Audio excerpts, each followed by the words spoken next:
नमस्कार, मैं आरबी सिंह यादव और आप देख रहे हैं मेरा YouTube channel RB Singh Yadav editor. कल हम आपको कोई वीडियो नहीं दे पाए, हालांकि कल चुनाव था, लेकिन उसी मुद्दे पर आज हम आपको पूरा एनालिसिस दिखाएंगे। उससे पहले मेरा वीडियो आप देखें, मेरे चैनल को सब्सक्राइब कर लें, क्योंकि ये एनालिसिस काफ़ी लंबा होगा और ख़ास तौर पर इसका फोकस पश्चिमी उत्तर प्रदेश पर होगा, जहां पर कल 8 सीटों पर मतदान हुआ है और उससे पहले की सीटों पर भी हम चर्चा करेंगे। इसके अलावा एक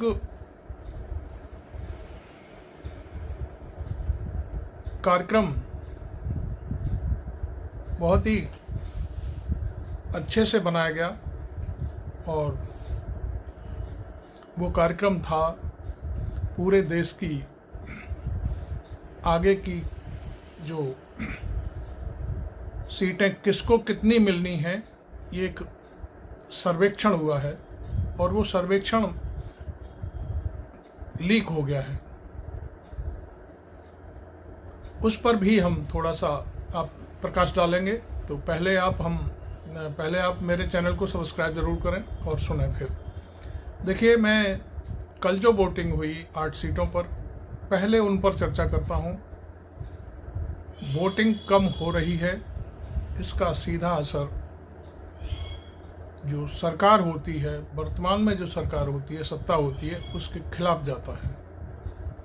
आपको मालूम है कि पश्चिमी उत्तर प्रदेश पूरी तरह से उदासीन है। इसके पीछे कई एक कारण हैं, मैं जो गिनाना चाहता हूँ। पहला कारण तो मैं हिट करूंगा राष्ट्रीय लोकदल और भाजपा के बीच जो गठबंधन हुआ है उसको लेकर के। भाजपा ने राष्ट्रीय लोकदल को मात्र 2 सीटें दी थीं और जिनमें बागपत और एक दूसरी सीट थी, तो उन पर तो चुनाव पहले ही हो गया। लेकिन अभी जो बाद में चुनाव हुआ है उन पर मैं चर्चा करना चाहूँगा कि जयंत चौधरी और उनकी पत्नी का मथुरा में वोट है और वो यहाँ वोट डालने आए थे। उन्होंने कहाँ वोट दिया होगा, ये बात आप भी सोचो और मैं तो खैर सोच ही रहा हूँ और मैं आपको बता भी रहा हूँ। जयंत चौधरी को इन्हीं हेमा मालिनी ने हराया था। आप जानते हैं कि हमेशा राजनीति में कोई किसी का सगा नहीं होता और ख़ास तौर पर बदले की भावना से काम किया जाता है। वो ज़माने गए जब जयप्रकाश नारायण ने इंदिरा गांधी से पूछा था सत्ता से हटने के बाद कि बेटी अब अपना घर कैसे चलाओगी, तो इंदिरा गांधी ने कहा था कि पापा की बहुत सारी किताबें लिखी हुई हैं, मीन्स जवाहरलाल नेहरू की, उनकी जो रॉयल्टी मिलती है उससे मेरा खर्चा चलता रहेगा, मुझे कोई दिक्कत नहीं है। मैं इस बात पर एक बार फिर चर्चा करूंगा कि इंदिरा गांधी पर अभी नरेंद्र मोदी ने एक ऐसा तंज कसा था, उस तंज का भी मुझे यहाँ जवाब देने की ज़रूरत पड़ी है। उन्होंने सब कुछ लूट लिया था और ये था वो था। तो मैं आपको बता दूं कि उत्तर प्रदेश के रामपुर में एक बार 78 किलो की चांदी से इंदिरा गांधी को तोला गया था। वो चांदी आज भी कोषागार में जमा है वहाँ पर। इंदिरा गांधी उसे घर नहीं ले गई थी, क्योंकि उस समय वो प्राइम मिनिस्टर थी। तो कुल मिलाकर के आप इस तरह की हरकतें करना, बयानबाजी करना, छिछोरी टाइप की, तो ये एक गलत चीज़ है। तो मैं अभी बात कर रहा था मथुरा की। तो मथुरा में हेमा मालिनी ने जयंत को हराया था। तो क्या जयंत दिल से फूल का बटन दबा पाए होंगे? मैं समझता हूँ मेरे समझ से तो नहीं दबा पाए होंगे, क्योंकि उनकी कांग्रेस से भी कोई दुश्मनी नहीं है। ये पर्सनल बात है कि कांग्रेस के वो साझीदार नहीं है, उस गठबंधन में उनका कोई इस समय रोल नहीं है, वो भाजपा के एनडीए में है। लेकिन क्या अंदरूनी तौर पर दिल से जिस महिला ने उनको हराया हो, क्या वही जयंत उन्हें जिताने के लिए वोट करेंगे? मैं तो नहीं मानता। आप अपनी बात कह सकते हैं, जो भी आप यहाँ कहें, मेरे चैनल पर अपनी टिप्पणी कर सकते हैं। तो ये तो बात रही मथुरा की, और मथुरा में हेमा मालिनी का एक वीडियो वायरल हो रहा है, वो मैंने भी सुना है।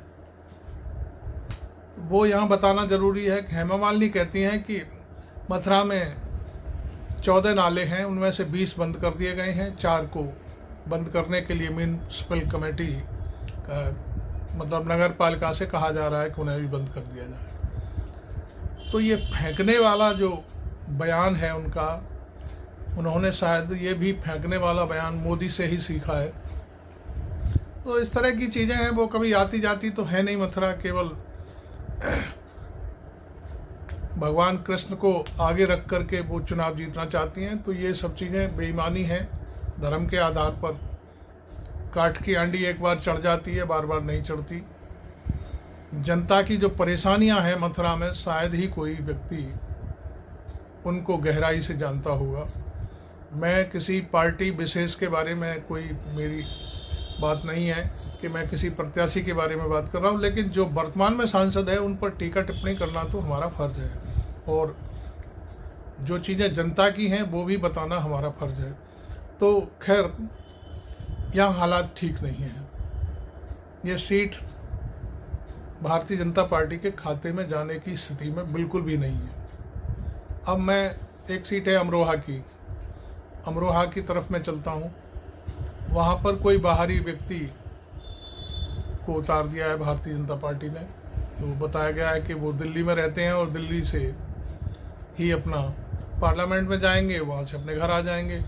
लेकिन अमरोहा में उनका कोई मसला नहीं बनेगा, क्योंकि बाहरी आदमी है, कब तक क्या करेगा। हाँ, दानिश अली हैं वहाँ पर। दानिश अली भी जनता के लिए उन्होंने काफ़ी अच्छे काम किए हैं, लेकिन वो बहुत ही भीतरी तौर पर शायद जनता से दूर रहे हैं। लेकिन वो वहाँ की जनता है, वो कहाँ जाए।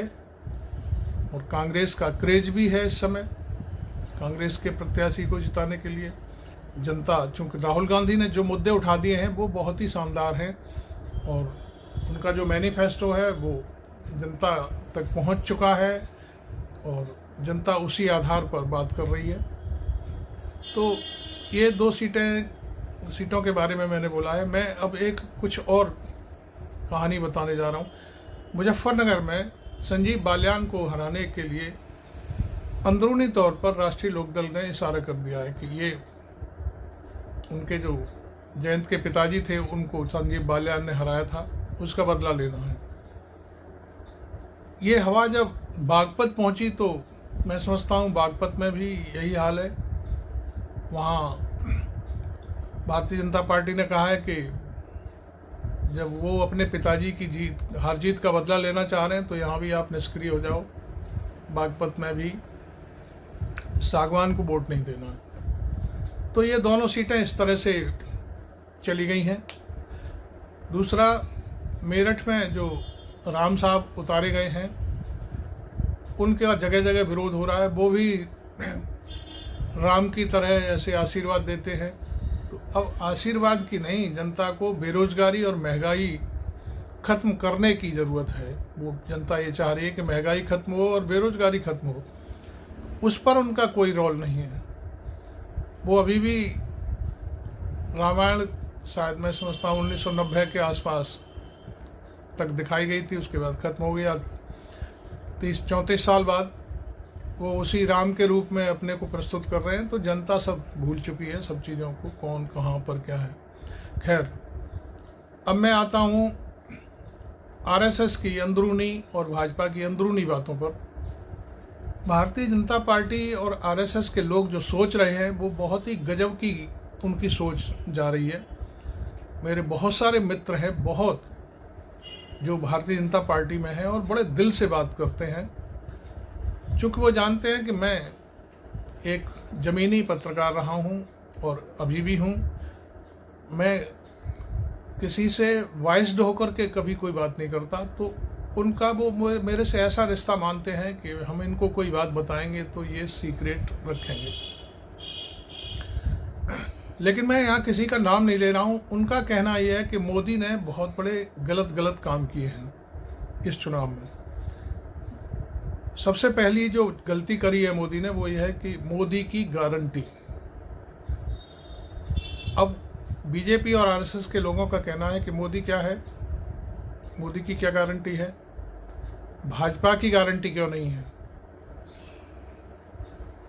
पार्टी से ऊपर उठ करके किसी की कोई गारंटी नहीं होती, लेकिन इस समय मोदी का कोई विरोध करने की स्थिति में नहीं है। इसलिए हर आदमी अब यही सोच रहा है कि ठीक है, मोदी की गारंटी है तो जीत के दिखाओ। सब लोग भीतर घरों में घुसे हुए हैं, गर्मी पड़ रही है, कोई न कोई प्रचार है। आप ये मान के चलिए कि मैं जिस इलाके में निवास करता हूँ वो पूरा भारतीय जनता पार्टी का लबालब भरा हुआ इलाका है, लेकिन मुझे कोई प्रचार दिखाई नहीं दे रहा, किसी दुकान मकान पर कोई चर्चा नहीं। तो आप ये देख कर चलिए कि आखिरकार ये वही भारतीय जनता पार्टी है कि गलियों में शोर मचाते थे, झंडे लेकर घूम रहे हैं, भाजपा लाओ। तो इसलिए उनको ये खल रहा है कि मोदी की गारंटी क्या है, कमल की गारंटी क्यों नहीं। मोदी क्या है, मोदी को कमल ने बनाया है, भाजपा ने बनाया है। इसलिए ये अंदरूनी, मैं एक जो दिल से लोगों के दिमाग में जो भरी हुई है बात, उसकी बात कर रहा हूँ। ये नाराज़गी बहुत तगड़ी है। हालांकि जो परंपरागत वोट है भारतीय जनता पार्टी का, जो सक्रिय रहता है वो जाएगा, मन महसूस कर जाएगा, लेकिन जो उम्मीद की जो लहर जगाने वाले लोग होते हैं, पब्लिक होती है, भारतीय जनता पार्टी के साथ बहुत सारी पब्लिक जुड़ी हुई है, वो किसी को उकसा नहीं रही है कि आप मोदी की गारंटी के नाम पर वोट दो। तो ये बहुत बड़ा फैक्टर है कि मोदी ने जो स्लोगन लिया है ये बहुत ही खराब बात है। अब बात आती है कि मोदी को ये जो चीज़ें हैं, पिछले 3-4 दिन में राजस्थान, आपका अमरोहा में भी था शायद किसी जगह कोई, और मुरैना, आगरा में मोदी ने जो भाषण दिए, उन भाषण को लेकर के बड़ी क्रिटिसिज्म हो रही है। विपक्ष ने इन भाषणों को लपक लिया है पूरी तरह से कि आखिरकार पहली दफ़ा जब चुनाव की शुरुआत हुई तब मोदी ने नारा दिया कि अब की बार 400 पार। जब मोदी ने इतने कॉन्फिडेंस के साथ ये नारा दे दिया कि अब की बार 400 पार, तो फिर इस तरह की जुमलेबाजी, मुसलमानों को निशाना बनाना, बात मंगलसूत्र तक चली जाना और संपत्तियों का मसला आया तो वो मसला मुसलमानों को दे दी जाएगी, ये झूठ क्यों बोला जा रहा है। मनमोहन सिंह का जो बयान था, उस बयान में बहुत सारी चीज़ें थी, लेकिन उसमें से केवल एक शब्द उठाया गया, मुसलमान। मनमोहन सिंह ने कहा था कि दलितों की, गरीबों की, मजलूमों की और मुसलमानों की ये संपत्ति है। तो उसमें से केवल मुसलमान शब्द क्यों हटाया गया, बाकी शब्द क्यों नहीं। इसलिए कि वो हिंदू मुस्लिम करके टारगेट करना चाहते थे। अब वो आप जानते हैं कि भाई अब कांग्रेस भी किसी से कम नहीं है, वो भी पूरी कहानी ला रही है। मनमोहन सिंह का पूरा बयान जारी कर दिया उन्होंने कि मनमोहन सिंह ने क्या कहा था, तो मोदी यहाँ झूठ बोल के फंस गए। मंगलसूत्र की बात जहाँ तक रही, तो मोदी ने मंगलसूत्र की बात की है, लेकिन मोदी अब ट्रोल हो रहे हैं। उनके अपने पारिवारिक जीवन पर ये बातें बन के आ रही हैं कि वो खुद मंगलसूत्र के बारे में क्यों नहीं सोचते। तो ये मोदी को बहुत उल्टा पड़ा है।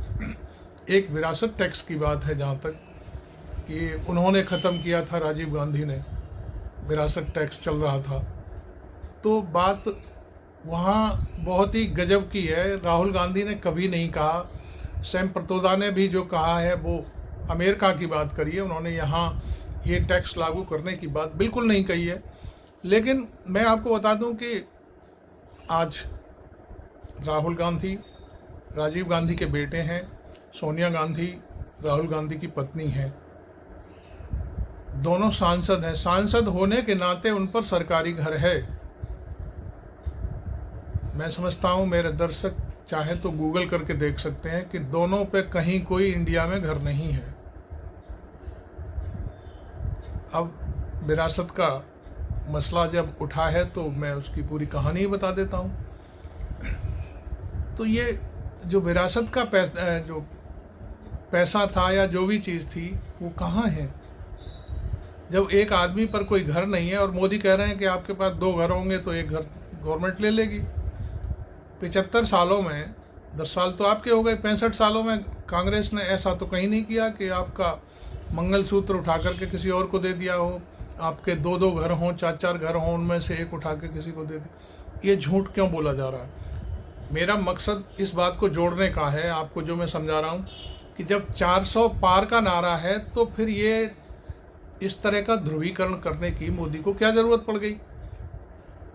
मोदी अपने जो 400 पार के नारे में भी फंस चुके हैं, क्योंकि उन्होंने नारा तो दे दिया कि 400 पार।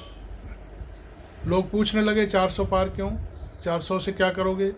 अभी आप 303 पर हैं या जितने पर भी हैं, आप उस पर उससे संतुष्ट नहीं हैं 400 पार करके। तो जब 400 पार पर सवाल उठने लगे तो उनके मंत्रियों ने कहना शुरू कर दिया कि संविधान बदलना है। ये मोदी के लिए सबसे ज़्यादा भारी पड़ गया है। मोदी अब जहाँ जहाँ उनकी सभाएं होती हैं उनमें बाकायदे स्पष्टीकरण देते घूम रहे हैं कि बाबा साहब भी आ जाएंगे तो अब संविधान नहीं बदला जा सकता। तो ये बात करने की क्या ज़रूरत है? मोदी अपने लोगों के ऊपर लगाम नहीं लगा सकते, चाहे वो कितने भी बड़े नेता हों, कितने भी बड़े प्रधानमंत्री हों, कुछ भी हों, लेकिन उनके लोग उन्हें खुद जलील करवाते हैं।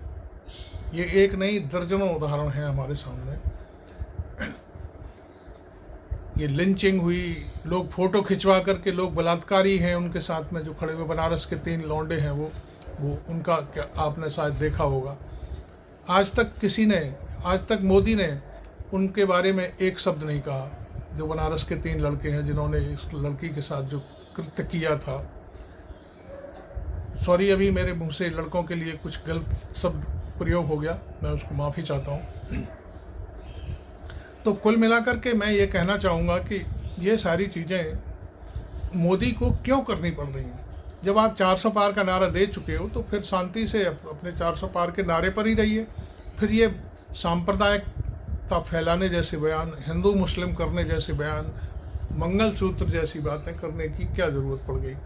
तो कुल मिलाकर के मेरा कहना यह है कि जो उत्तर प्रदेश की अब तक 16 सीटें हैं, उनमें से हो सकता है 2-4 सीटें मिल जाएं तो मिल जाएं, नहीं तो भारतीय जनता पार्टी का बंटा ढार हो चुका है। अन्य जगहों पर भी एक हमारे जो मैं सर्वे की बात कर रहा था उस पर आ रहा हूँ। सर्वे में बाकायदे राज्यवार उन्होंने ये खोल दिया है कि 287, 290 या 285-90 के बीच में सीटें कांग्रेस के संगठन को, इंडिया गठबंधन को जा रही हैं। यह सर्वे लीक हो गया है। सर्वे उन्होंने अपना कराया था और वो सर्वे लीक हो गया, कुछ चैनलों पे चल भी गया और बाकायदे अब उसका कोई खंडन भी नहीं कर रहा कि हाँ जी सर्वे, वो बाकायदे नाम लेकर कह रहे हैं लोग कि उन्होंने सर्वे कराया है। यदि उन्होंने सर्वे नहीं कराया है तो फिर वो अपना खंडन करें कि हमने नहीं कराया है। लेकिन बाकी के जो सर्वे आ रहे हैं उनकी भी मैं आपको बता दूं, एक सी वोटर सर्वे है। सी वोटर सर्वे किसका है, मैं आपको पोल खोल देता हूँ।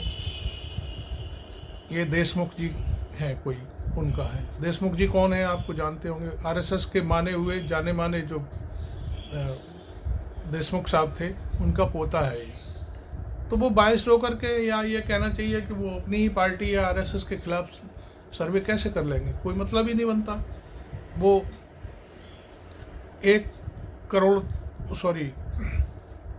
अरब 40 करोड़ की जो जनता है जो बताई जाती है, उसका 1% भी यदि ले लें तो 1.5 लाख के आसपास लोगों से पूछताछ होनी चाहिए थी। कुछ नहीं, वो 10, 20, 50 हज़ार लोगों से बात करके सर्वे डाल देते हैं। लेकिन ये चीज़ें आपको मालूम है कि सी वोटर किसके हक में सर्वे देगा। हवा बनाने के लिए सर्वे चलते रहते हैं, इनका कोई औचित्य नहीं होता। हम भी इस पर कोई बहस नहीं करते, लेकिन जब सर्वे की बात चलती है तो एक सर्वे ये भी आया है कि 285 से लेकर 290 तक सीटें इंडिया गठबंधन को जा रही हैं। वो एक, चूँकि वो वायरल हो रही हैं चीज़ें तो उसका जिक्र करना यहाँ ज़रूरी है। और हेमा मालिनी का भी हमने बताया कि भाई वो क्या बोल रही हैं। वो कह रही हैं मथुरा में 14 नाले हैं और 20 नाले टेप कर दिए गए हैं, 4 नाले और रह गए, उनको भी कर दिए जाए। तो वो एक तरफ 14 या 16 नाले बता रही हैं और टोटल जो टेपिंग होनी है वो 24 की होनी है। तो ये बातें कहाँ अपने आप में कंट्राडिक्शन करती हैं। तो कुल मिलाकर के मैं आपको बता दूं कि बागपत में खूब साइकिल चली है, मुजफ्फरनगर में भी खूब साइकिल चली है, मथुरा में खूब हाथ चला है। कुल मिलाकर के बात यह है कि ठाकुर समुदाय जो साइकिल को कभी वोट नहीं देता, वो वोट डालने नहीं निकला है। चूँकि वो साइकिल को वोट देना नहीं चाहता, भारतीय जनता पार्टी का वोटर है, वो भारतीय जनता पार्टी से नाखुश चल रहा है, उसने मना कर दिया कि हम भी वोट नहीं देंगे। इधर ठाकुर समुदाय के तमाम लोगों ने, तमाम बड़े नेताओं ने पश्चिमी उत्तर प्रदेश में बाकायदे ये बात कही है मुसलमानों से, सब एक हो जाओ और एक होकर के वोट दो, पंचायतें करो। ये बात भी सामने आई है। तो ये बहुत सारी कहानियाँ हैं। देखिए, एक शुक्रवार को कल मतदान रखा गया। उन्होंने सोचा कि जब तक जो है वो नमाज पढ़ के आएंगे, फारिग होंगे, तब तक हम अपनी लंबी लाइनें लगा देंगे और हमारा वोट ज़्यादा पड़ जाएगा। इस तरह की सोच रखी गई होगी कल के मतदान के लिए। लेकिन उन्हें पता नहीं था कि उनका जो परंपरागत वोट है वो निकला ही नहीं, और खाली बूथ पड़े हुए थे। तो नमाज पढ़ के मुसलमानों ने बहुत लंबी लंबी लाइनें लगा दी और बहुत भारी मात्रा में वोट पड़ा है। और अब की बात, मुसलमान एकजुट है। साइकिल, उत्तर प्रदेश की बात कर रहा हूँ, साइकिल या हाथ, साइकिल या हाथ, जहाँ जिसको जैसा कैंडिडेट है उसका अपना हाथ है। सिंगल कैंडिडेट चल रहा है, आपको मालूम है। मायावती की जहाँ तक बात है, मायावती का वोटर है वो खुश नहीं है, 5 किलो अनाज से खुश नहीं है, उसकी स्थिति बहुत गड़बड़ा गई है। दूसरी बात, जो 400 पार का नारा जो दिया गया, उसके बाद जो बातें निकलकर सामने आई कि संविधान बदलना है इसलिए 400 सीटें चाहिए, मायावती का वोटर एकदम से उसका तीसरा नेत्र खुल गया है और उसने तय कर लिया है कि जहाँ भी जैसा भी है हम इंडिया गठबंधन को वोट करेंगे, भले ही मायावती को वोट ना करें। क्योंकि यदि ये 400 पार हो गया तो वास्तव में संविधान बदल दिया जाएगा, और संविधान बदलने की चर्चा विपक्ष ने पूरी ठान ली है। पूरा प्रचार अब की बार इसी बात पे हो रहा है कि संविधान बचाना है किसी भी सूरत में। तो ये बात भी है, और मायावती इस बात का बिल्कुल विरोध नहीं कर रही है, वो भी इस मामले में साथ है। कहती हैं कि संविधान खतरे में है, लोकतंत्र खतरे में है।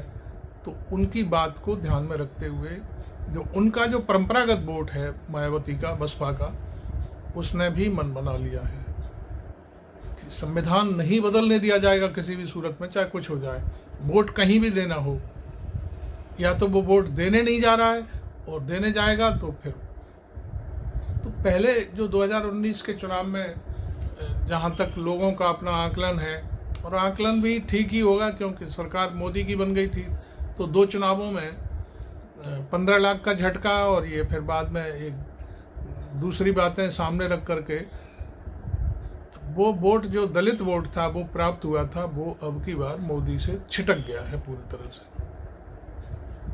वो वोट नहीं मिल रहा मोदी को। अब आगे का जो रणनीति है वो कैसे बनेगी ये तो हम नहीं जानते, लेकिन ये दूसरे चरण के चुनाव के लिए जो मोदी ने जो झूठ बोला था जगह जगह, अब क्या बोलेंगे मोदी तीसरे चरण के लिए, क्योंकि वोट तो 8 चरणों में होना है। तो हर चरण में इस तरह के झूठ, अभी जैसे दूसरे चरण के लिए उन्होंने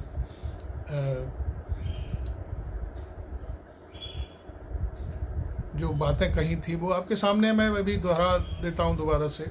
मंगलसूत्र की बात उठाई, मुसलमानों को सारी संपत्ति दे दी जाएगी, और अब क्या बोलेंगे। मुझे लगता है कि नरेंद्र मोदी पूरी तरह से अपने ही जाल में फंस चुके हैं, और ये जाल अब की बार इतना टाइट है कि शायद इससे बाहर निकलना बड़ा मुश्किल है। हालांकि देखिए, मैं आपको बता दूं, एक कहानी ये भी आई थी कि मोदी आरएसएस के मुख्यालय वाले शहर में भी गए थे, और वहाँ उनकी मुलाकात आरएसएस के बड़े बड़े नेताओं से हुई बात।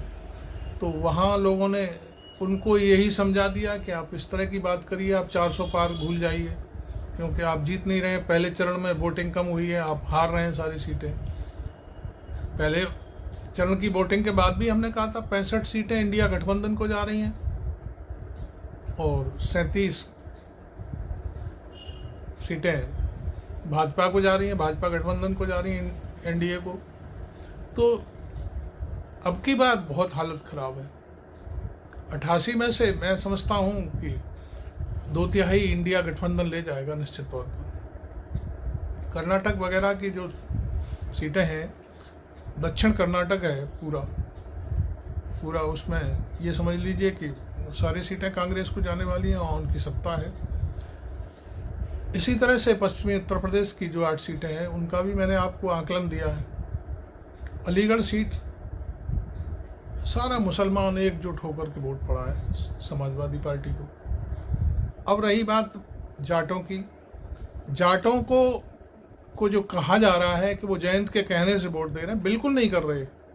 ये वही जाट समुदाय है, इसमें और भी समुदाय के लोग हैं। 13 महीने तक दिल्ली को घेर कर बैठे रहे और मोदी ने चूं तक नहीं की।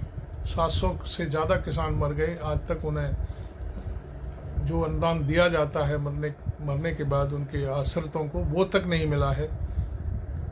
लेकिन ये वही किसान हैं जिन्होंने झुकाया था और एमएसपी मांगी थी, वादा कर दिया, माफ़ी मांग ली, कानून तो वापस ले लिए, लेकिन अभी तक जो और वादे थे वो पूरे नहीं हुए। तो क्या आप समझते हैं, ये सारी चीज़ें पब्लिक जानती नहीं है, पब्लिक सब कुछ जानती है।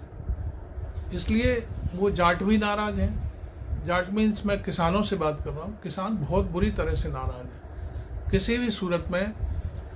अच्छा, एक चीज़ और है, मैं आपको बता दूँ, एमएसपी की जो गारंटी की बात है, सबसे पहले देखिए कांग्रेस ने अपना मैनिफेस्टो जारी किया और उसमें साफ लिख दिया कि वे हम किसानों को उनकी एमएसपी की जो गारंटी मांग है उसे पूरा करेंगे। भारतीय जनता पार्टी का मैनिफेस्टो बाद में आया। आप इधर उधर की फजूल बातें तो कर रहे हैं, लेकिन कांग्रेस का जो मैनिफेस्टो है उसके काउंटर में आपके पास कुछ नहीं है।